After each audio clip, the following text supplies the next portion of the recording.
At 12 o'clock local time, and after 12 days of closure, Cyprus's banks finally opened for business. Outside most branches, private security guards were on duty to ensure law and order and soothe any frayed nerves. Before sunrise at the Central Bank of Cyprus, trucks were loaded up with cash, $6.5 billion worth of fresh euro notes flown in overnight from Frankfurt and dispatched to banks across the island. This is a branch of the Laiki Bank, which will be closed entirely as part of the EU bailout deal. It is the worst of the so-called bad banks. Only 8 customers allowed at a time. If you have over $130,000 here, you're probably going to lose most of it. One of them, 31-year-old Neo Theocharides. He came here with many questions for his bank manager. I feel I've lost it, yes. I feel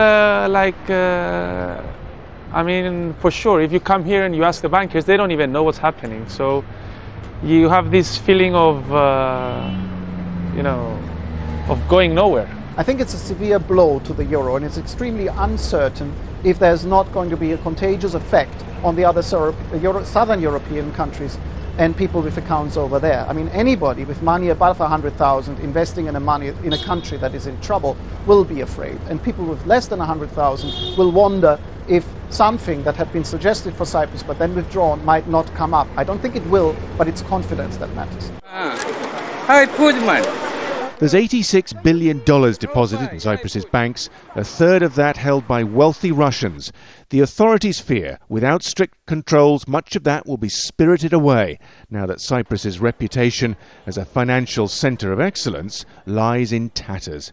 The banks closed at 6 p.m. and the authorities' worst fears for panic and chaos were not realised. The president of Cyprus even sent a statement out congratulating his people on their restraint.